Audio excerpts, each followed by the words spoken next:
Sandali lang. Bakit na paano yung noo mo? Ano ba talaga ni Ruby yun? Parang hindi niya kamukha.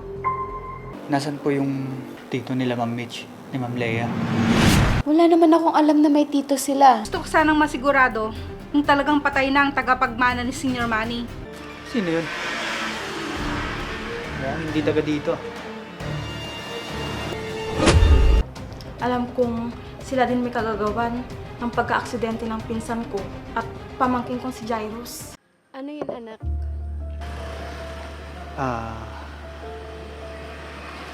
Wala po. Hindi ko muna sasabihin kay nanay. Baka madami siya sa gagawin nila Tita Mitch. Sandali lang. Bakit na paano yung noo mo? May nangyari ba, anak? Na hindi mo sinasabi sa akin? Wala po to, Nay. Nauntog lang po ako sa may pinto ng CR natin. Diyos ko naman, anak. Bakit hindi ka nag-iingat?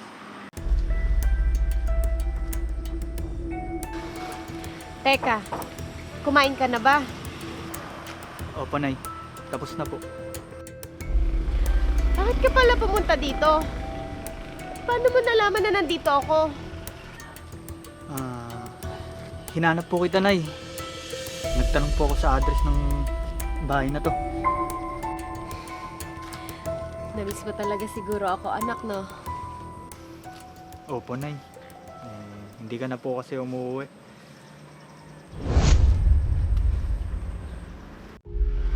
Ah, ang anak ko talaga.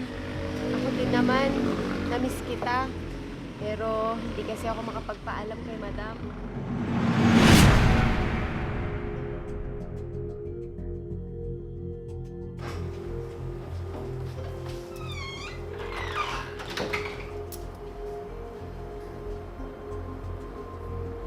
Ano ba talaga ni Ruby yun? Parang hindi niya kamukha. Ganun po ba? Nay. Mabait po ba yung amo niyo dito?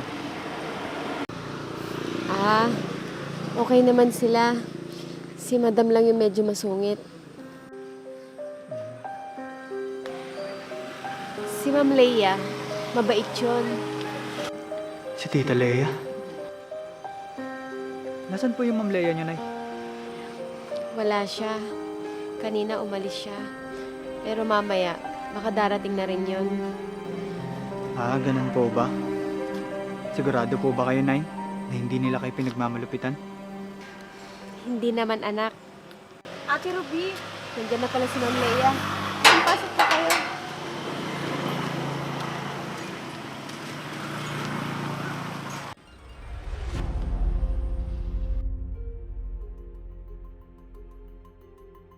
Ate Ruby, may bisita ka pala? Opo, ma'am. Anak ko po, si Brian.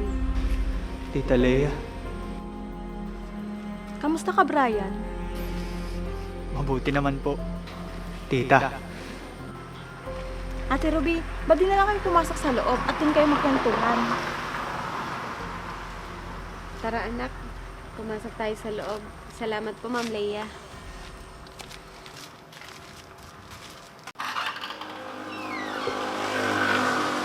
Sige, maupo muna kayo.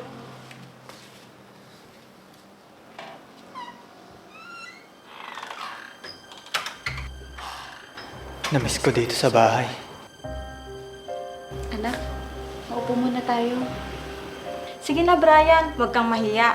Maiwan ko muna kayo ng nanay mo para makapag-usap kayo ng maayos. Salamat po. Salamat po, Ma'am Leia.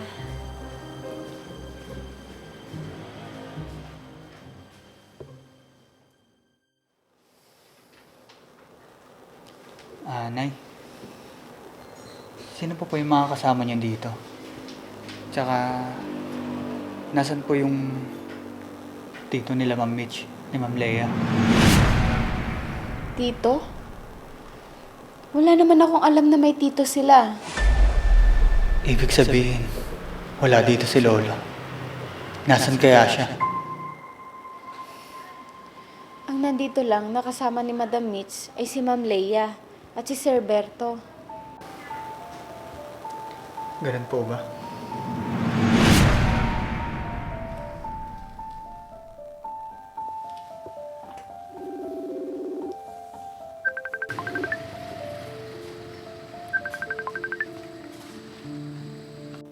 Hello. Madam, ano pong ipag-uutos ninyo? Mukhang matagal-tagal kayong hindi tumawag ah. May ipapatrabaho lang sana ako sa'yo. Ano yun, madam?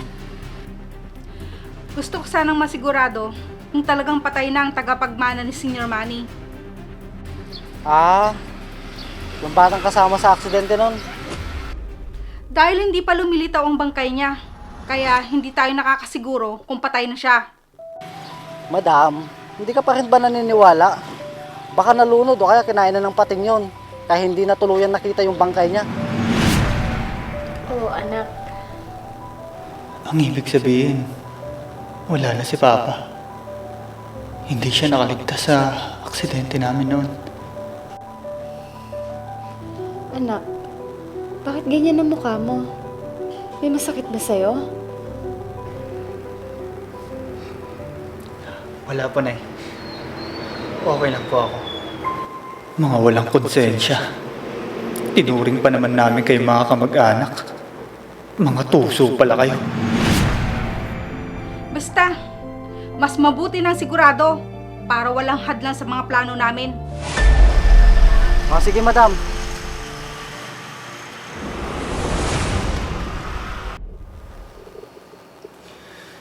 Nay, alis na po ako. Uwi na po ako sa atin. Dinalaw ko lang naman po kayo.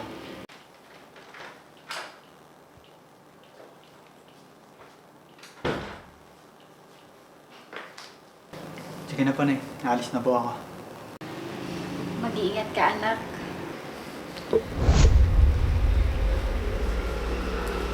Madam, salamat po. Alis na po ako. Sige, mag-ingat ka, iho.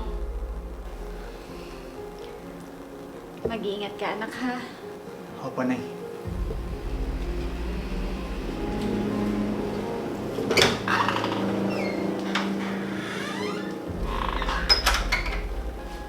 Mabuti naman at dinalaw ka ng anak mo. Madam, pasensya na po kayo kung nagpunta dito yung anak ko at hindi ako nagpaalam sa inyo. Sa susunod, dapat alam ko kung sino ang mga bibisita sa inyo dito. Dahil ayokong may ibang papasok na ibang tao sa pamamahay ko. Pasensya na po kayo, madam.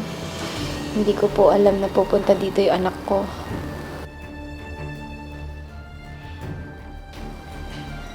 Kung alam ko lang po, nagsabi po ako agad sa inyo. Sige na, bumalik ka na sa trabaho mo. Sige po.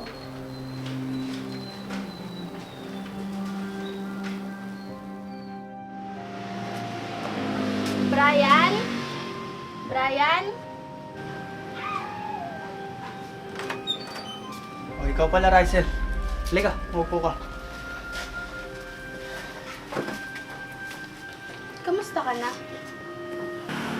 Ayun, pinuntahan ko pala yung bahay namin sa Maynila kahapon. Anong natuklasan mo dun? Nung pumunta ako doon, nakita ko yung tita Mitch ko. Ha? Nakilala ka ba niya? Na ikaw yung pamangkin niya? Ni Rysel. Pero nagduda siya nung nandun ako. Tapos, anong ginawa niya? Mabuti na lang nandun yung nanay ko. Si Tita Ruby? Paano nangyari yun?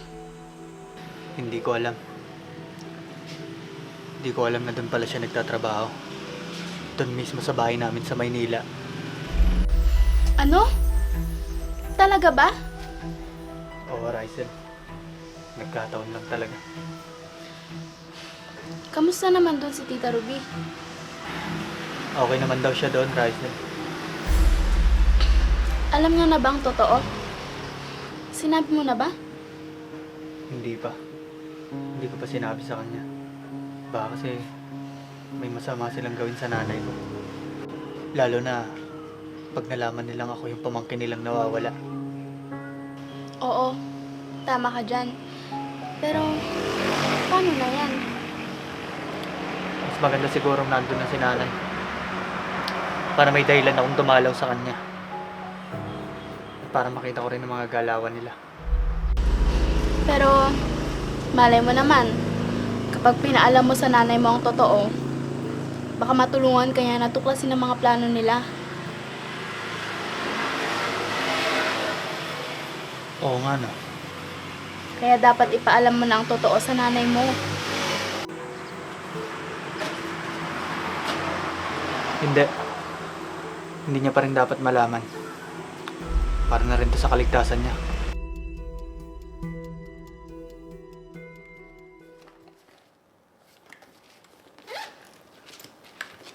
Ruby? Ruby! Bakit po, madam? Hindi pa ba bumabalik si Marga?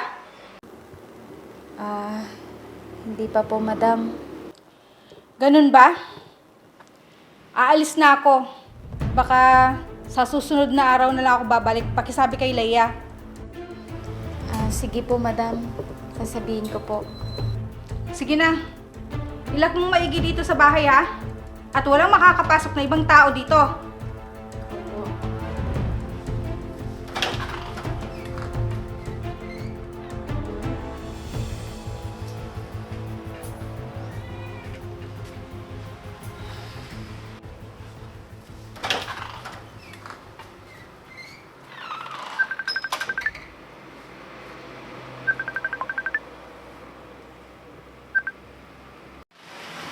Hello po, Nay. Hello, anak. Nay, nandyan po ba yung amo niyo? Wala si madam. Kakaalis lang niya. Baka sa makalawa pa siya makakabalik dito. At si Ma'am Leia naman, nasa kwarto niya. Hindi pa siya lumalabas.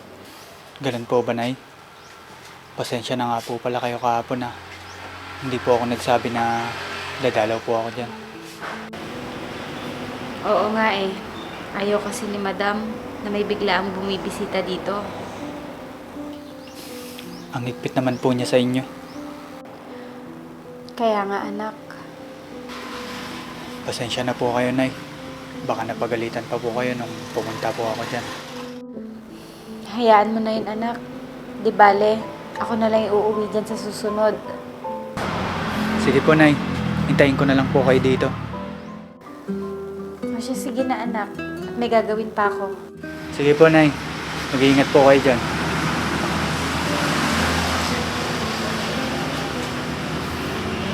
Paano na kaya ito?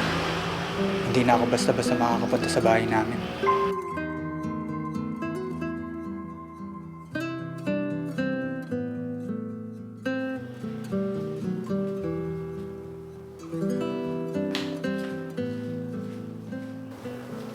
Ate Ruby, Bakit po, ma'am? bakit umalis ka agad ang anak mo kahapon? Kasi po, may pasok din po siya ngayon. Kaya hindi na po siya nagtagal kahapon. Ganun po ba? Ilang taon na po palang anak niyo? 19 po, madam.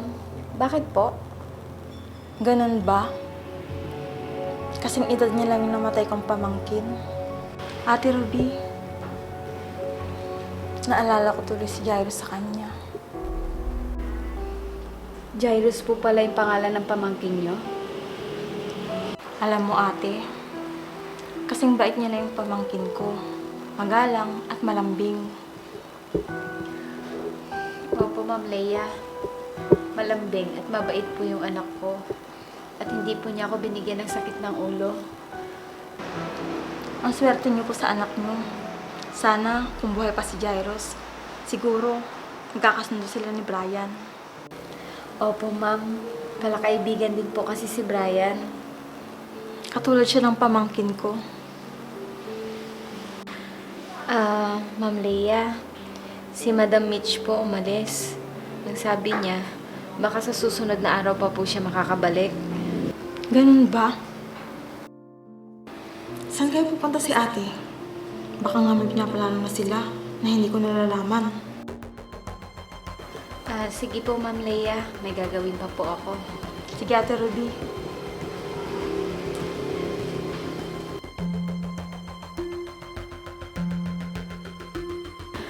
Kailangan kong malaman kung totoong si Brian ang nasa larawan na nasa kwarto ni Ma'am Leia at kung siya ang pamangkin niya.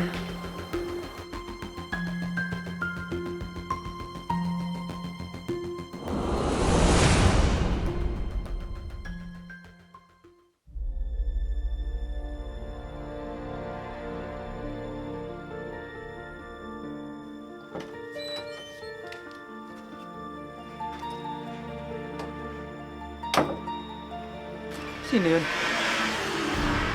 Mukhang hindi taga dito.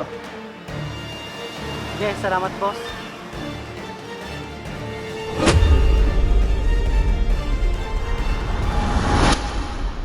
Mukhang pupunta pa ata dito.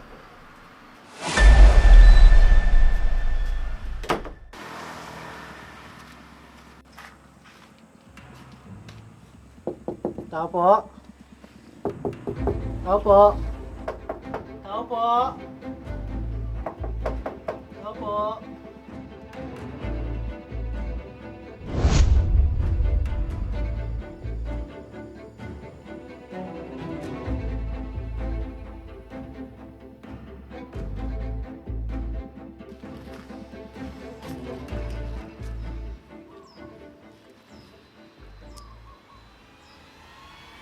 Hello, madam. Wala nakakakilala sa batang pinapahanap nyo.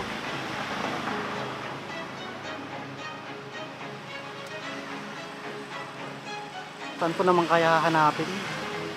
Ang tagal na panahon na. Ngayon pa kasi pinapahanap.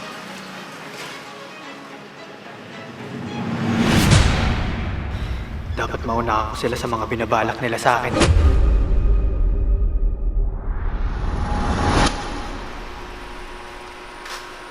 Sir. Mabuti naman at nakabalik ka na sa trabaho mo. Opo, sir. Sige na, magtrabaho ka na doon. Sige po, sir.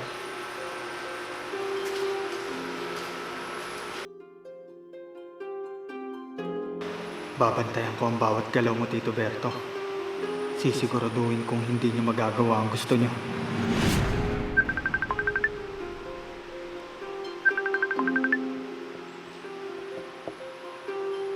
Hello? May balita na ba sa pinapagawa ko sa inyo? Bakit wala pa? Sige! Ayusin niyo ang pinapagawa ko sa inyo! Huwag kayong titigil sa mga inutos ko sa inyo!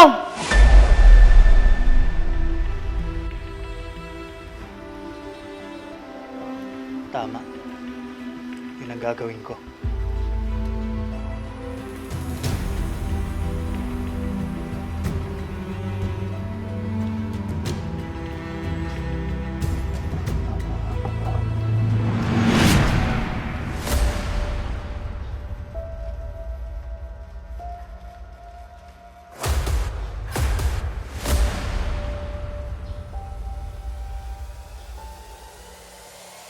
Wala na kayong kawala. Sa oras na may balakin kayong hindi maganda.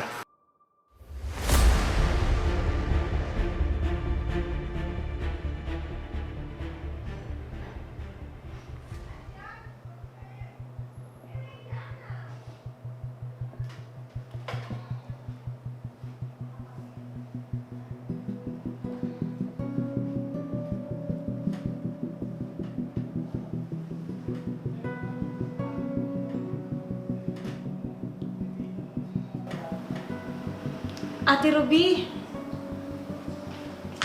Bakit po, Ma'am Leia?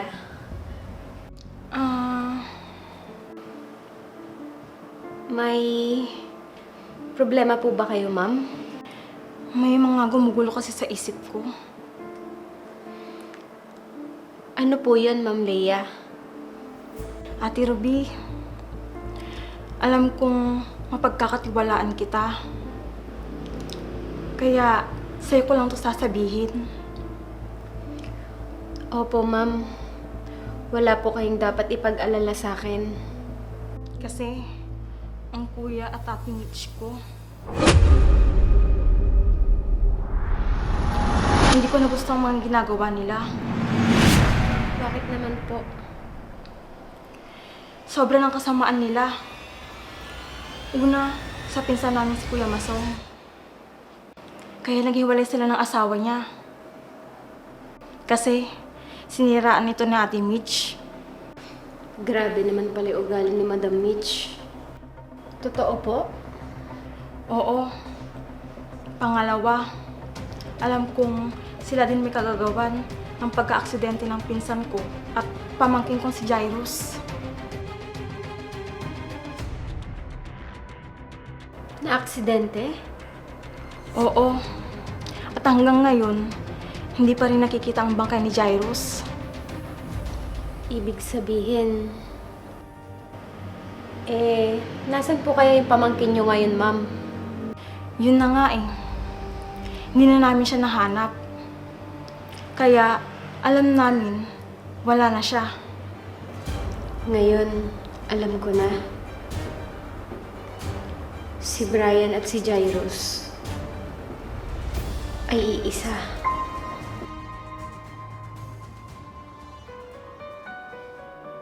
Si Jairus ang kaisa-isang tagapagmana ni Senior Manny. Ang anak ko.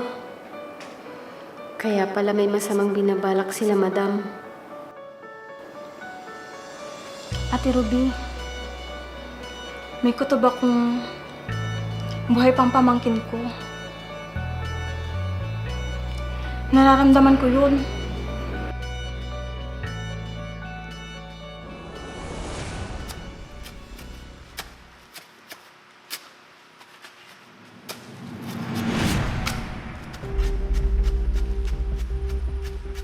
Parang yung anak ni Ruby yun ah.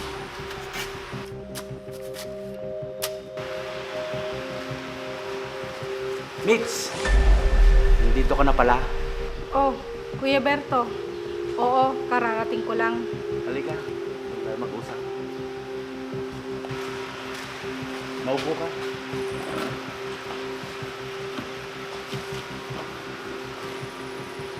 Ano nang balita?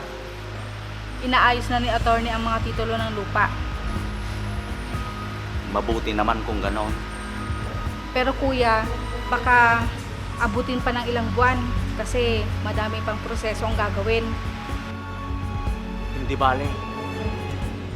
Hanggat walang lumilitaw na apo ni Senyor Mane, sigurado na yon na mapapasa atin na ang kayamanan niya. Oo naman kuya, kahit buhay pa siya, hindi niya makukuha ang mamanahin niya. Kasi hindi tayo papayag na mangyari yon.